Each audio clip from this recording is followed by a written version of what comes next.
Est-ce que tu t'acceptes tel que tu es? Vraiment? Parce que c'est loin d'être évident. Et l'hypersensibilité ne nous aide pas vraiment là-dessus. En fait, c'est tout le contraire. Le sentiment de décalage qu'on peut ressentir au quotidien nous amène à porter un espèce de masque social pour nous sentir acceptés. Donc l'acceptation, c'est vraiment un problème récurrent chez l'hypersensible. Dans les vidéos précédentes, j'ai parlé de l'amour de soi. Si tu veux réviser, je te mets la vidéo juste là. Et tu peux bien sûr utiliser cette vidéo de deux façons différentes. Soit tu te poses, tu prends des notes, soit tu l'écoutes pendant que tu fais autre chose pour t'aider à réviser. Dans tous les cas, prépare-toi parce qu'on démarre maintenant.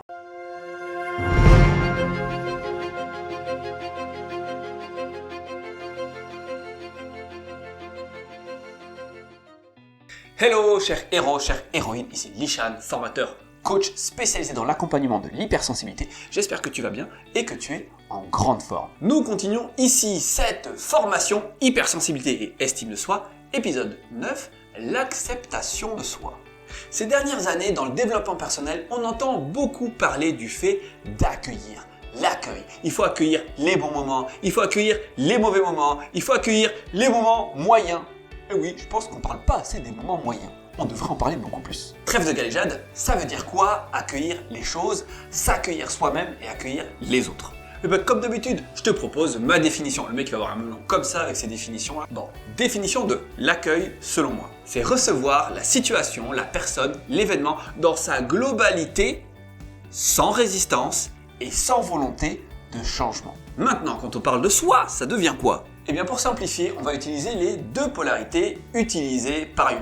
Alors, détends-toi, je vais pas te faire un cours de psychanalyse là en 6 heures. Pas du tout, j'y connais rien. Simplement, ce modèle est très intéressant. Ce sont deux polarités qui coexistent à l'intérieur de nous, de façon bien sûr très simplifiée. Et c'est un concept que tu connais déjà, le concept de l'ombre et de la lumière. Alors, on va voir que ça s'appelle pas tout à fait la lumière, mais pour l'instant, on reste là-dessus. Et dans cette vidéo, on va parler de l'ombre. La lumière, on verra ça dans la suivante. Et donc, pour mieux nous accepter, il va être hyper important d'apprivoiser notre ombre. Et là, comment tu peux faire ça? Bah, tu peux t'habiller en Batman ou en Batgirl, mais bon, on va pas faire ça. Ce qu'on va faire, c'est se poser la question. Déjà, qu'est-ce que l'ombre? Eh bien, on pourrait dire que l'ombre, c'est cette part de nous-mêmes qui concentre tout ce que l'on souhaite refouler pour le cacher aux autres et même à soi-même. Eh oui, on arrive à faire ça.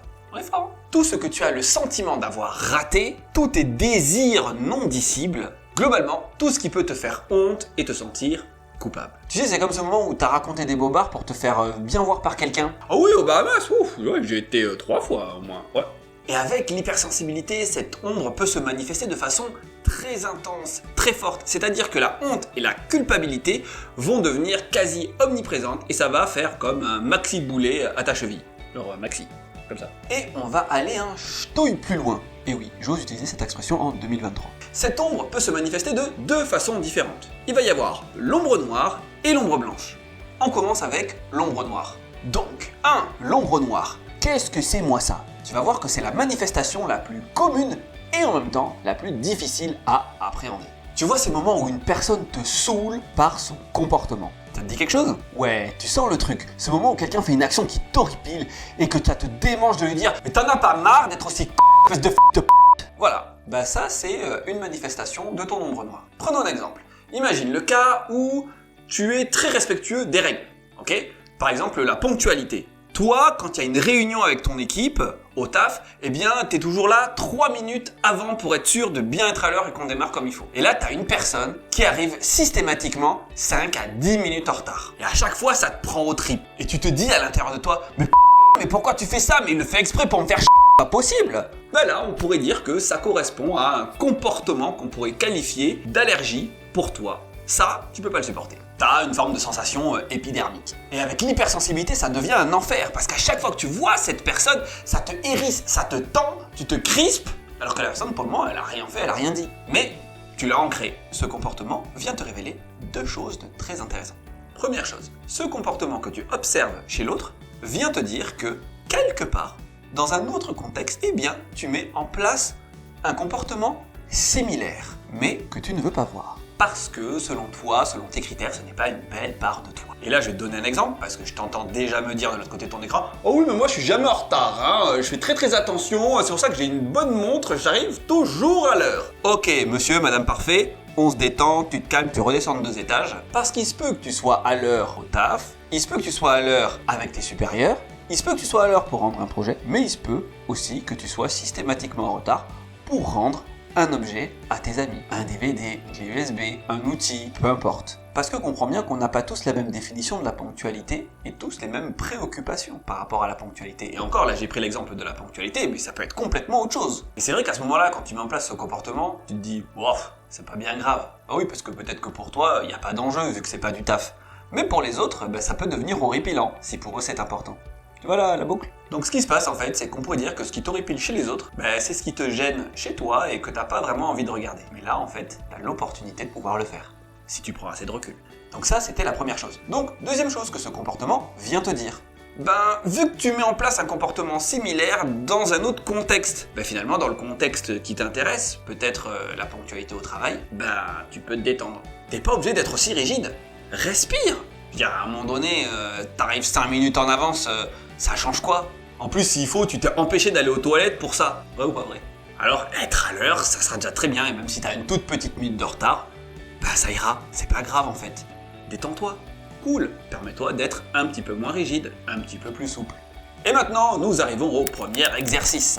Quand un comportement te saoule chez quelqu'un, pose-toi les 2 questions suivantes. 1. Dans quel contexte je mets un comportement similaire en place?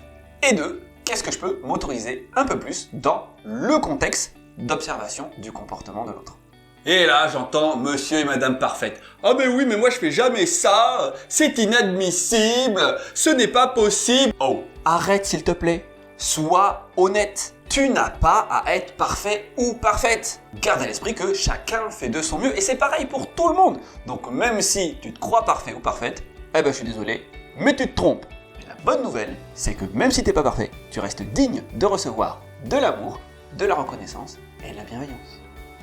C'est une bonne nouvelle ça, ouais. Donc réfléchis, ça soulage de se rendre compte qu'on n'est pas parfait. Et puis en plus, vu qu'on n'est pas parfait, on peut évoluer. Donc c'est génial. Et en 2, l'ombre blanche. Alors ça c'est très simple. Globalement, tu es dans ton ombre blanche quand tu es fasciné par quelqu'un. C'est ce moment où tu te dis « Oh, mais il est incroyable, elle est trop forte, j'aimerais trop être comme lui. » Ou encore plus fort, « J'aimerais trop être elle. » Alors c'est chaud quand même, franchement c'est ultra chaud de se dire qu'on voudrait être quelqu'un d'autre. Enfin quand même. Je pense que là c'est important de revenir à soi là. Donc quand tu es dans la fascination, tu perçois des attributs chez l'autre que tu vas amplifier. Et ça se voit beaucoup dans le cinéma et dans la chanson. On a même un terme consacré, les idoles. Les idoles d'un côté, les fans de l'autre. Et souvent, on associe à ces idoles un terme bien spécifique. Trop.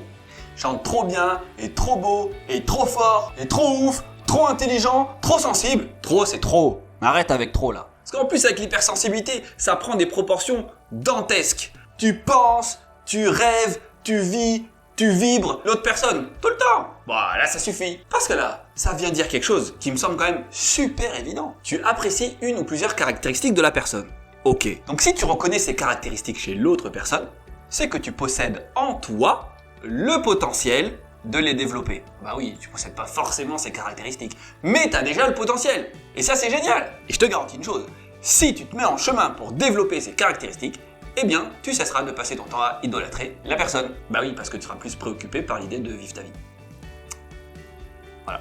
Non mais ce qui est super intéressant en fait, c'est que cette idole deviendra une figure d'inspiration, mais une inspiration active, qui te permettra de te mettre en mouvement, plutôt que de rester là à rêver toute la journée. Et là, ta vie deviendra vachement plus sympa quoi. Donc, exercice. Prends toutes les personnes qui te fascinent, que tu admires, que tu adores, dans une moindre mesure, et nomme toutes les caractéristiques que tu aimes chez cette personne. Et ne reste pas sur elle est trop ouf, elle est incroyable. Non, ça veut rien dire du tout. Elle a une réelle présence, elle a de l'assurance, elle chante très bien, elle présente bien, elle se tient bien. Voilà, ça c'est précis, ça tu peux travailler dessus. Et une fois que tu as tout ça, développe-le. Mets-toi en mouvement, travaille dessus. Bien sûr, autant que faire se peut, même si c'est un tout petit peu, c'est ok. L'idée c'est juste de te mettre en chemin en fait. Je prends l'exemple du chant. Je te dis pas de chanter comme Beyoncé, d'accord ? Mais tu peux prendre des cours de chant. Et tu peux t'amuser, faire des soirées karaoké, et c'est super sympa. Et tu vas te rendre compte aussi de ce dont tu es capable. Alors c'est sûr, au début ça craindra un peu. Et c'est pas grave, tu le fais quand même. Moi je l'ai fait, j'ai pris des cours de chant. Et franchement, ça s'est très bien passé. En plus après tu déglingues tes potes au karaoké. C'est cool. Alors effectivement, c'est peut-être pas le moment pour moi d'aller faire The Voice. Enfin, tu vois, faut mesurer quand même. Ça m'a permis d'évoluer tout en m'inspirant en fait des personnes que j'affectionnais. Et maintenant que tu sais tout ça, tu peux accepter ta part d'ombre. Plus besoin de te déguiser en Batman. Et que ce soit l'ombre noire ou l'ombre blanche. Dans la prochaine vidéo, nous parlerons de ta part de lumière. Et je te garantis qu'il y a du travail. Si cette vidéo t'a plu, je t'invite à te précipiter sur le bouton like et vas-y, donne tout. Si tu penses que ça peut aider quelqu'un, partage-la, ça lui fera plaisir. Et moi, ça me fera plaisir. Et bien sûr, va me faire un petit coucou en commentaire, comme ça on peut discuter. Dans tous les cas, prends bien soin de toi, que la force soit avec toi. Je te dis à très vite, salut.